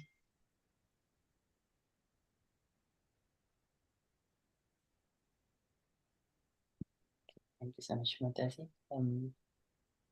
Any other points, dear devotees, you wanted to make from here, or anything you want to share? Thank you, Prabhu. Thank you so much. So, is it nothing wrong to dress up nice and then go in front of the deities, isn't it, Prabhu? So you can dress up as your mood. Yeah, but we need to be careful which mood we are going. So Yes, sometimes yeah. our bodily thing, if we represent ourselves as a that is the good one, if we look, because we are bodily absorbed, but sometimes that Yes. carefully attentive towards it, alert. Yeah, very true, Prabhu. When you go in temple, it's different mood, and when you go some like on wedding or any occasion, so you just dress up like anybody can all see, and then say, okay, you're wearing so nice sari or something. So that's a different mood. Yes, Mataji. Yeah. Yeah. Whenever we represent my name is Gaurangi Devi Dasi. My name is Jahnukanya Devi Dasi. So Dasi is being added. I'm the servant of the Lord. Even though we are dressed nicely, I'm a Dasi. That mood is there. I'm a representative of Krishna. I'm like this. So what to speak of Lord's of Lanes? In another way, that is represented to show the Lord's of Lanes. Yes. Yeah. Otherwise, when we Yeah. catch up with other people in the temple and talking, oh, your dress is very nice, my dress is very nice. Where did you buy this? That conversation, it will take us into different perceptions, different wrong conceptions. Yes, That Prabhu, needs to yeah. be avoided. Hare Krishna, yes, that is true. When I go to the temple and I go to see the deities, there is such a Krishna engage you in that if you're sincere. I just feel so different. I'm looking at Krishna, looking at his feet first, and then I work up towards his crown and and actually enjoy his beauty. So that is enough for anything else, really, because the feeling you get, Krishna reciprocates, because you are really genuinely going there to see him and appreciating him. So that's my experience anyway. I think it's so beautiful when I go up there and I look at Krishna and Radha and all his associates. So wonderful. Beautiful. Thank you so much, Mataji. So that feeling itself is a different entire world. Yeah. When we keep ourselves in that place, we do not have to think of what is dharma, what is not dharma, what is my duty, what is not my duty. They're all completely rejected, that material world, material stuff.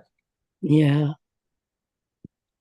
As much as possible, stay among the devotees, nearer to the deities, and live peacefully, serve peacefully, and treat everyone compassionately. And sometimes I'm so engrossed and engaged, I don't want to leave, and all my associates are saying, come on, let's go, and why are you so late, and this and that, when I go for prasadam and so on. And I think, oh my goodness, I must have slowed down a lot. It could be aged, but then I think, no, Krishna is engaging me in some, as long as I feel I want to be there, and it's so nice. Yes, Really Mataji. beautiful, I tell you, the feeling you cannot. And then you appreciate all the beauties and the dress, and you think, how can that be possible in the material world, to see such beautiful dresses and opulence around Krishna? It's so special in the manner, I must say. There's a different world when you go there and you witness all this beauty. And when my mom used to see a beautiful picture of somebody, she used to say, oh, how Krishna has blessed that person with beauty. It's pure beauty, she used to say. And, that stayed with me for a long time. I mean, still going on. So that's helped me to get so attracted.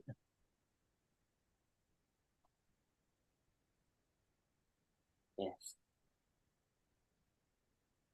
Krishna is all personality, all attractive. Yeah, he attracts everyone. Yeah. One of the expressions she had was, oh, the beauty is so pure, it's like pure milk. Is she used to say about the skin and the face and the feature and the beauty. And my mom was very simple, but we worship, and we had a